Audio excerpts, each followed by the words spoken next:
What's going on, guys? Mr. D, I got your 2-pill fixed here. I'll show you what I did here. I took out the spade connector that was hooked to the relay. It was really loose. Also replaced both your 239s. I could wiggle the line section here and make the amp work, but these are really wallered out. I don't remember which one was what. I think this was on the input side. Anyway, we got you going using the 350-29.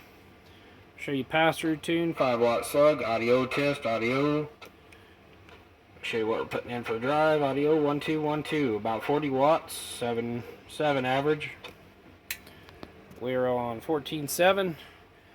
Show you input tune, audio, about 1/4 watt. Output, audio test, audio. About 500 peak. Alrighty, sir, I'll get her boxed up.